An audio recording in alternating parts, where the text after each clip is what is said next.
slight whining noise. I don't know if you can pick this up on camera. But steady tone. Anyone who's had a Saab B204 or B205 engine will know that's the sump getting clogged up. That's a strainer struggling to suck oil up when the oil's cold and thick. That means I have to drop the sump, modify the strainer, fit a new O-ring and refit it, and that should sort the issue. Right, so in this video I'm going to be dropping the sump or the oil pan to modify the pickup gauze because it's gotten clogged up and it's struggling to draw oil pressure when the oil's thick when the engine's cold. So I'll be talking through how to get to the process of actually taking the sump off, which involves taking the exhaust off there to the turbocharger. So there's two nuts on the top which I've put on stainless steel, so hopefully they won't corrode and stick to that. There's one underneath, there's one O2 sensor wire there, and there's one underneath as well, which I just need to disconnect from within the engine bay. And these plugs down there, which are quite brittle because they're old. And then I can lift the front pipe off, and then it's simply just dropping the oil out and taking a lot of 30mm bolts out, and then the sump will come off then. Right, the O2 sensors are joined with these two plugs here. So they're held into this bracket. That one's been broken for some time because they're quite fragile because they're old. So you basically put a pick into that gap there and gently twist it. There you go. And it'll slide out and it just releases the plug. This is a design that Saab have been using since the late 80s, early 90s. Pretty decent plug if you know how to operate them properly. They always keep the weather out and stuff like that. They don't give corrosion on them or anything. I did try to loosen the sensors from the exhaust, but they're not having it, so rather than just force them and strip the threads, I'm just going to take the plugs off, because they've been off many times before anyway. So there you go, the second one's coming off. He's got an O2 sensor before and after the cat on this. Take that off. That's how it should be. It should be just held in that bracket there. So you're going to press two little tabs, one either side. One there, and it slides through the bracket. They've each got their own keyways. They're sort of like slotted keys. Only that plug will fit in. And I'll just unroot it from down underneath the side of the cylinder head above the gearbox. Just carefully pull them out, make sure they don't rip anything along the way and damage it. Pull them out and let them dangle below the car. So when I take the exhaust off, they just come with it basically. It's quite simple. Okay, so that's off there. Right, the next part is to undo these bolts, one there and one there. 13mm M8 stainless steel nuts on steel studs. Because of the extreme heat of the turbocharger, even though they look fine, when you start undoing them, they can start to peel the thread off with them. But as I say, these have been off before, so hopefully they won't be any of an issue.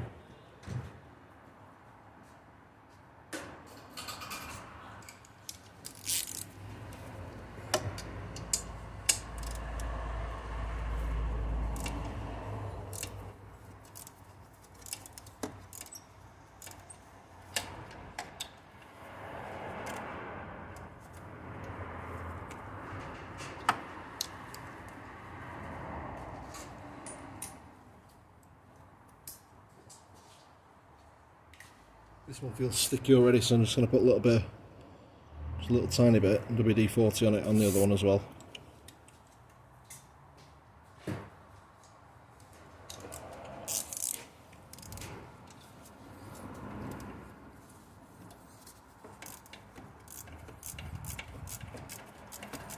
And this actually worked a treat, that. It's coming off really easily now.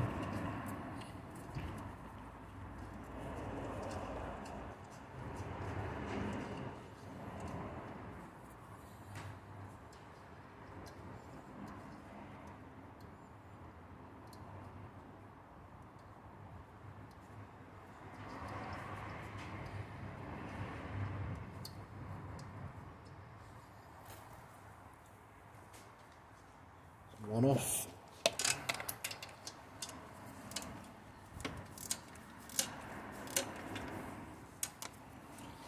Oh yeah, this type of job when you're working with the turbocharger, the exhaust, if anyone's ever run or owned or worked on a turbo car, they'll know, especially petrol turbo, that they stay hot for an incredibly long time. So this has not been run today, and only just backing it in the workshop for like a minute or so, because if you've been on a drive on a turbo, it can take at least 2 hours or so to get to a temperature where you can work on it. You end up just burning your hands otherwise. So just a bit of a tip: if you've got a turbo car, don't mess around with the exhaust or the turbo on it until it's been sitting for a few hours. Right, those two are off, nice and free. The other one I have to get from underneath.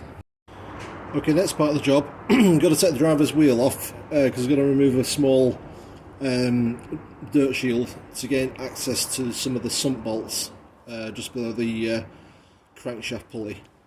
So I'm going to take the wheel off, and then I can get access to those then.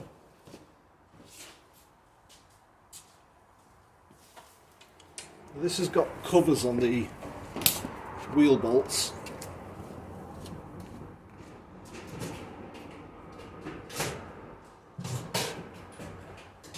So to remove those, I've got this handy tool, which is actually a Volkswagen item. The light is just a Volkswagen item, which is made of plastic, specifically for this job. And it's much better than using pliers or anything that's going to damage the plastic or the wheels. Just put it on, pull it, and they come off real easily. Like that.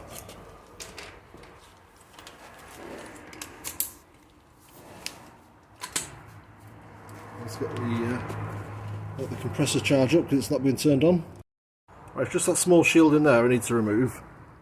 Small plastic shield, and it tucks underneath where the subframe is. So I use electric ratchet, 3/8 10mm socket on it. That bolt shot off. There, I got it. There's another 10mm plastic nut which sits underneath there. It's harder to get to.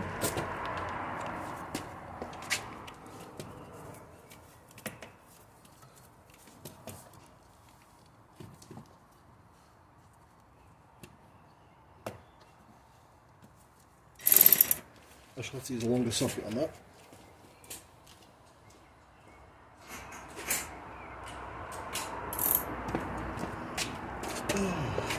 Right, go there.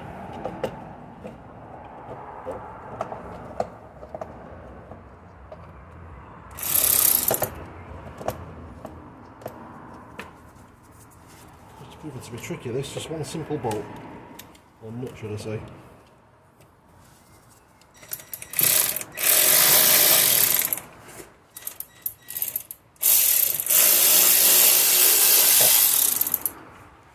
Got it.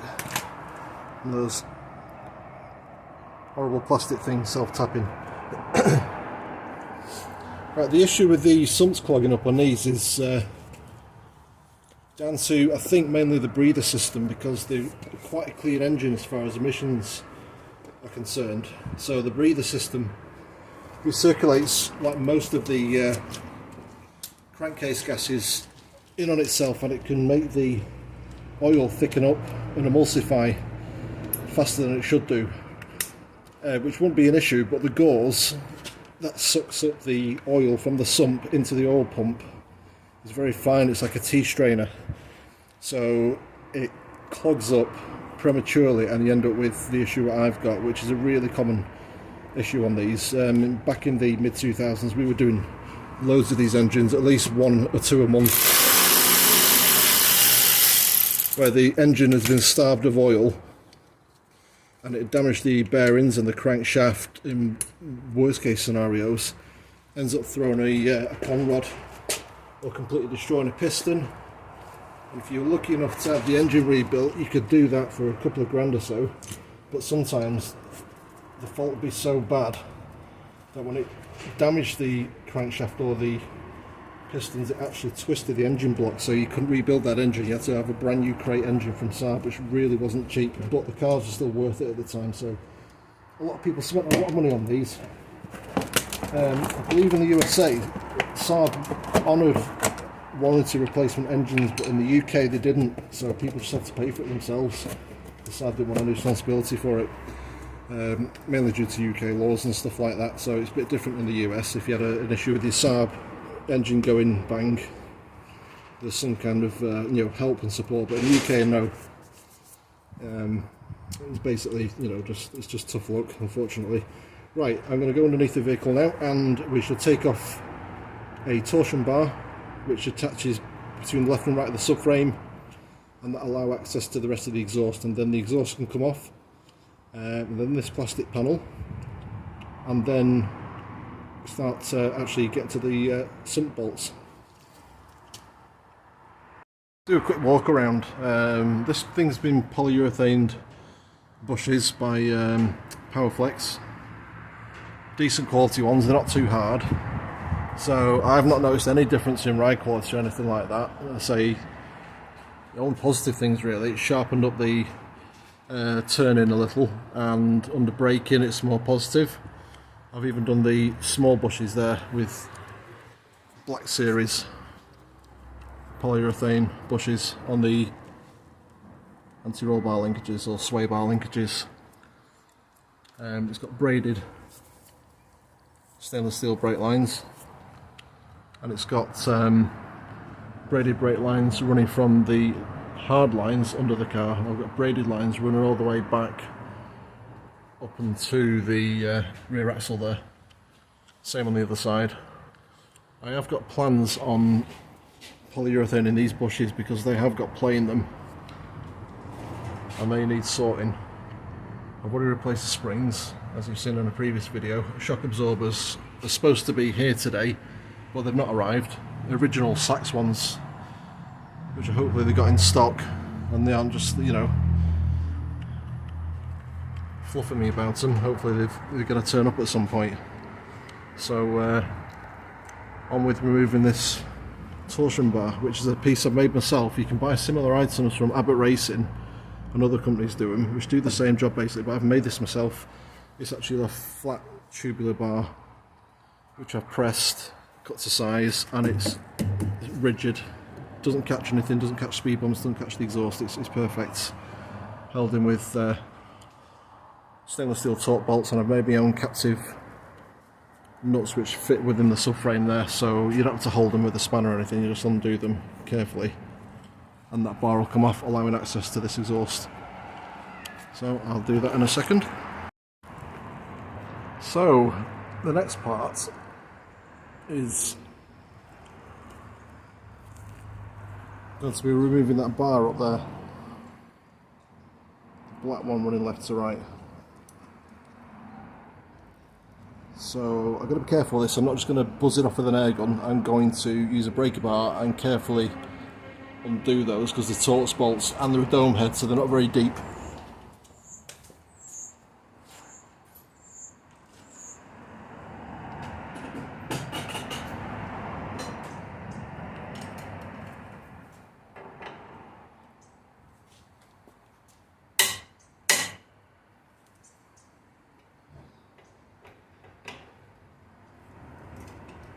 There's one.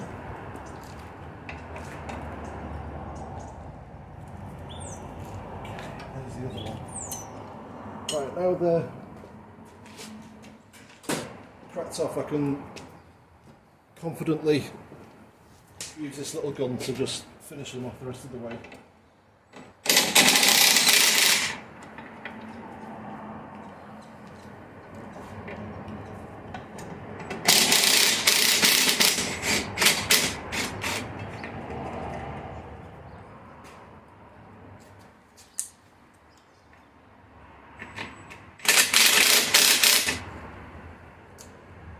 So this one I can swing back there like that. Make sure I don't crack my head on it.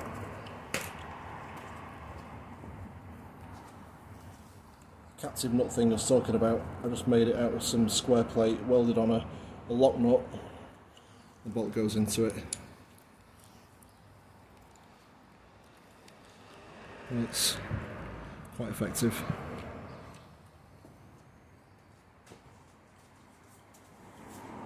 Right, now that's done, I can undo the support bracket for the exhaust there. Two 13mm M8 bolts, and there's a clamp here, stainless steel clamp at the back.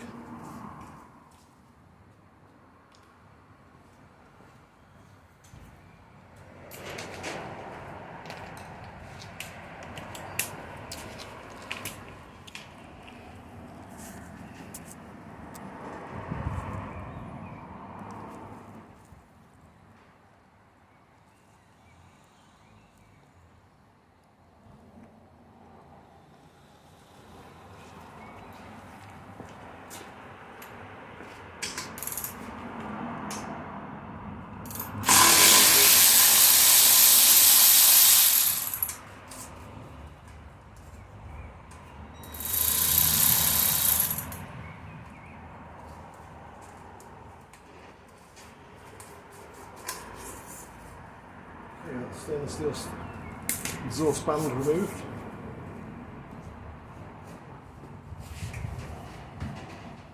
Dry it off with a bit of brake cleaner. A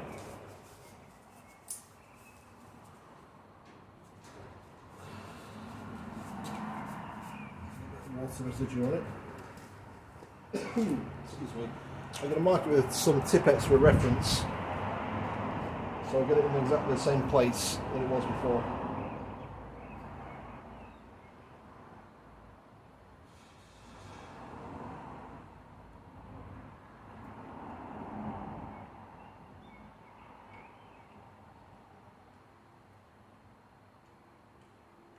Not the most accurate marks, but it's close enough so it won't affect the way it's mounted. Just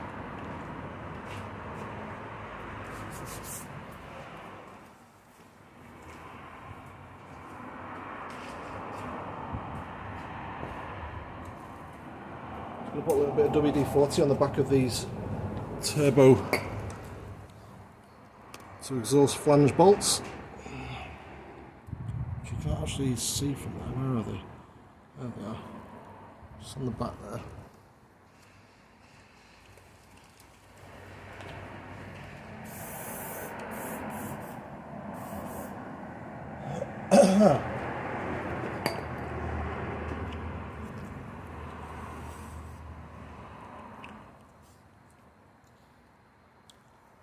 Okay, so there is two bolts there.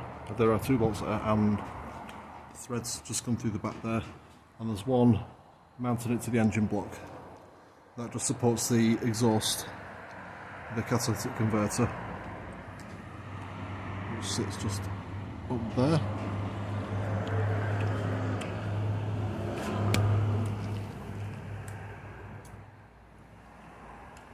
Just undo those. Again, I'm trying to be careful. I'm just going to crack stuff off using the ratchet and use a power tool afterwards to finish it off if it comes off easy enough. It's come off nice and free. Ah, this is that one.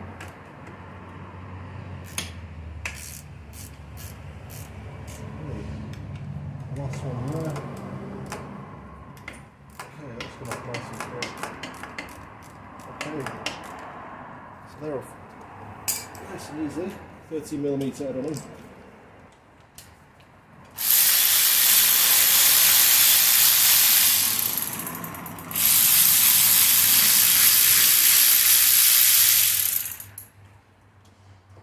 And the last bolt, or nut to take off fastener, is right up there. I'll just crack it off with a spanner.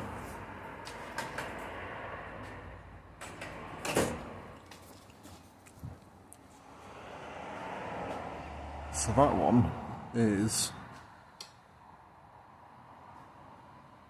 just there. You can just see it on camera, so I'm literally just going to put a spanner on that, free it off, and I should be able to do the rest of it with my finger. I'll just stop the camera at this point because I really can't get a good angle on this. Okay, just off the camera there, I managed to remove the exhaust, which is there. 3-bolt flange, 2 sensors, one there, one after the cap.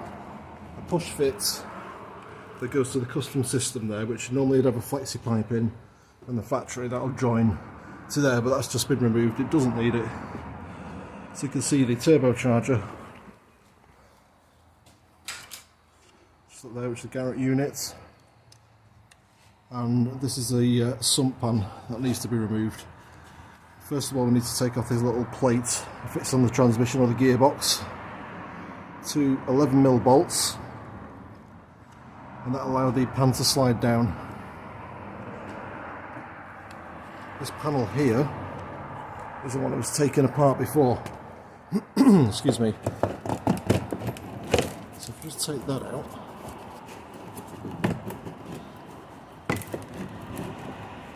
It's not the most delicate of jobs, this. It's a bit rough.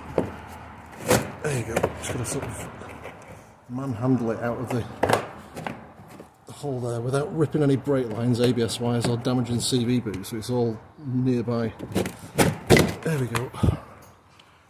Right. God. Captive clip back in there, spiral clip. Okay, so they're the sump bolts we need to get to, all 13mm. It has got a bit of a leak on this, which I can't see where it's coming from. Engine oil leak. It's had it ever since I've had it, and I've not been able to trace it, but it doesn't really use much oil, so I'm presuming it's not very serious. It's like not like the oil level drops every week or so. I'll just monitor it and make sure it doesn't get any worse. Right, so I need to drain the oil out of this. Now we may or may not be reusing this oil, depending on the condition of it when it comes out. So that's the next stage, just drain the oil out of it after taking that little side panel off and take it from there. I've got a good container for keeping oil if we're reusing it. It's basically just an old water bottle. No debris in it, like you'd use in a, what's it called, water dispenser in an office or something like that. So 13mm headed sump plug. Single head socket on it because you don't want to round it off. Let's see what comes out of it.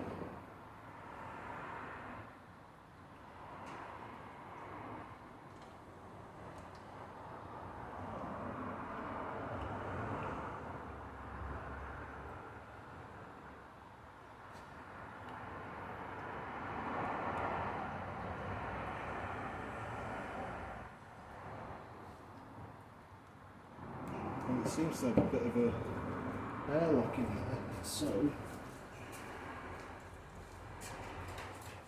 if I remove this breather pipe on top of the sump there,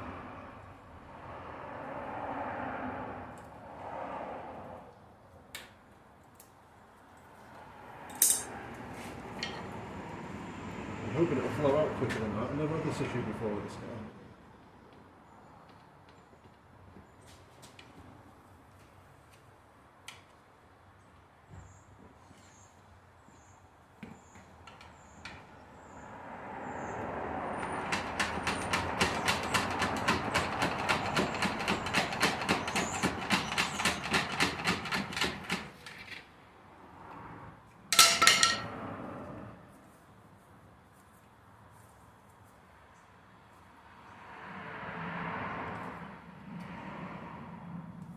There we go, so the breather pipe off and it's flowing through there now, plenty of oil in there. It looks a bit black to be honest with you, so I'm probably going to put some fresh oil in this.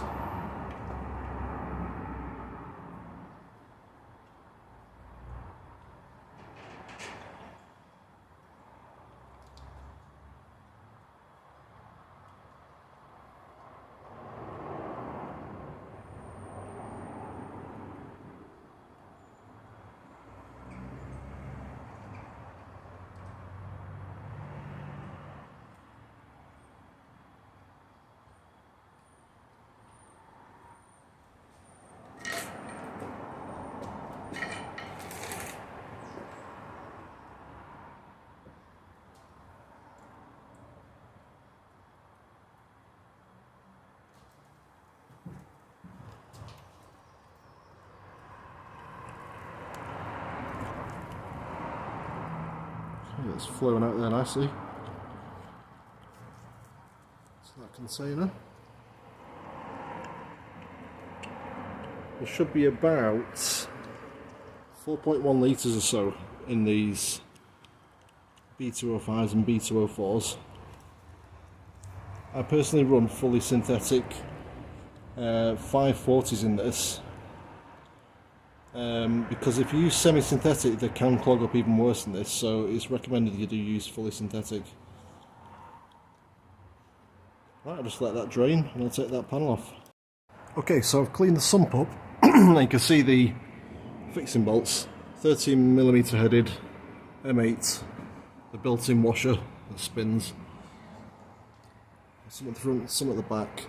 Taking that plate off on the gearbox, exposing those on the side, so they need to be removed and the sump should come off. It's a long time since I've done one of these on a 9.3 or a 9.5. This is a 9.3 and I can't remember if you have to drop the subframe to get it to clear the chassis leg there, so I'll only find that out when I go to lift the sump off and see if it will clear or not. So let's give it a go.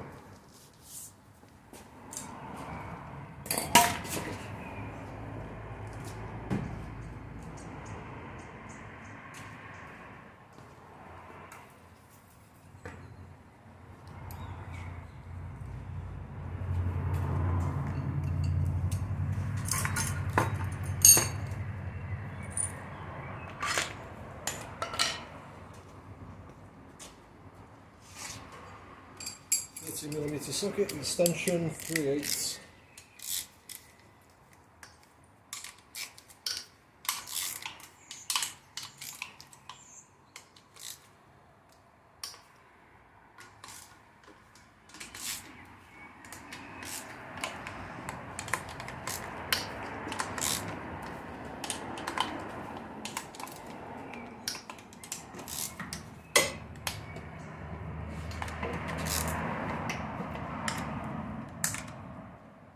I've loosened all the ones underneath the cart and I'll do the ones on the side now. Right, those four there, I've got two there and two outer ones. Just going to crack these off with a spanner. And when they're cracked off, they're usually like finger tight, they're not mega tight, there's no Loctite on them or anything like that, thread lock. Every bolt's the same length in the sump as well on these, so there's no issues with remembering which bolt went where, they're all the same, which makes it easier.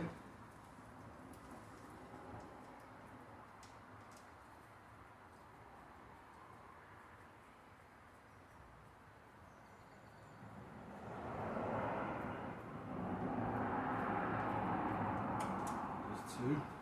So they work pretty well, these. They're just like they left the factory, they're in very good condition.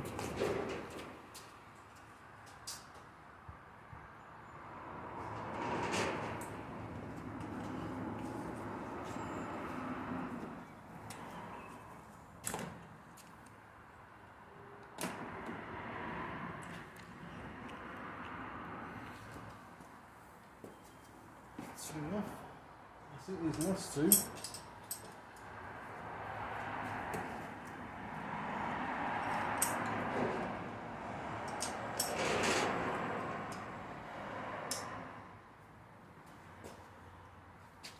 Tricky to get to. You can't get much movement on the spanner on these. There we go, just a couple of turns and they're free now. One there. Oh, come on.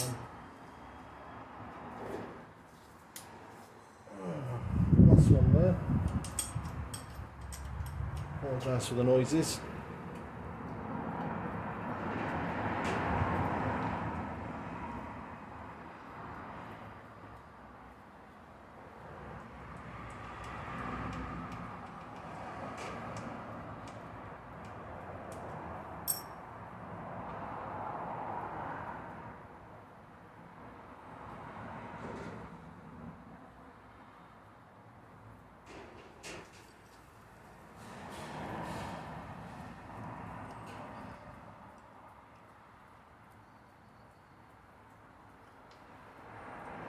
Oh, it seems to take forever when you're using your fingers to unwind something. Can't quite get the power tool in there, so you just got to do it by hand. Come on, nearly there.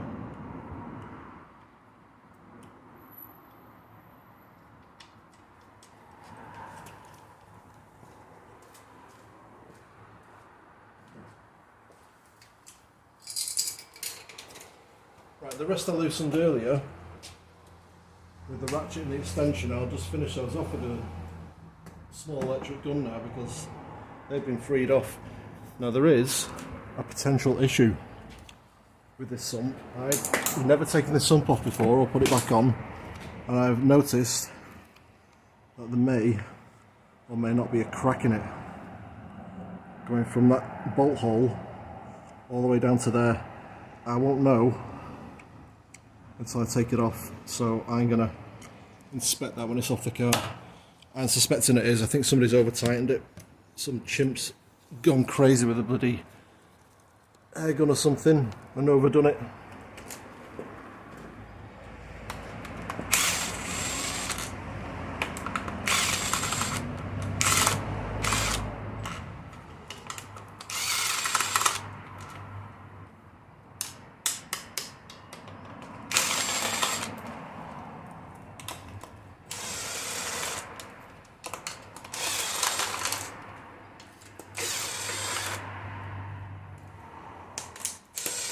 Drop that one. Right. Oh, God. Sorry for the noises again. It's been a long day. It's Friday, end of the week. This was meant to be done yesterday, but we were let down by our car parts supplier for another vehicle that's holding this ramp up. Otherwise, all this would have been done yesterday. So I'm a day behind, effectively, from doing this, which I'm not happy about, but not much I can do about it really, so I'm making the most of the time I've got tonight to do it.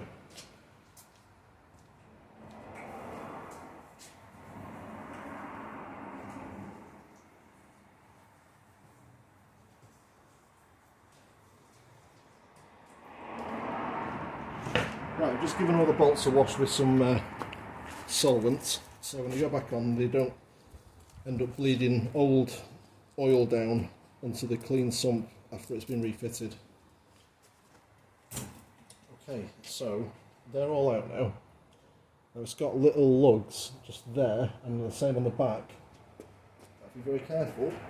Put a pry bar in and just ease the sump off like that. There we go. Came up quite easily. And now it's crunch time. Whether I can take this off without lowering the subframe, I have no idea. It's been so long since I've done one. Looking at this, I think I'm going to have to lower the subframe. And just move it past there, maybe. The good thing about this sump, the oil pickup is built into the sump, so it doesn't go down into the sump from the block, impeding your movement this way or that way.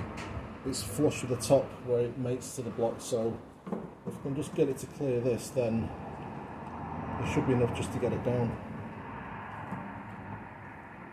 But I don't think that's going to be possible, so I'm going to just pause it and pick it up in a minute after I think I'm going to have to drop the subframe on the one side or another.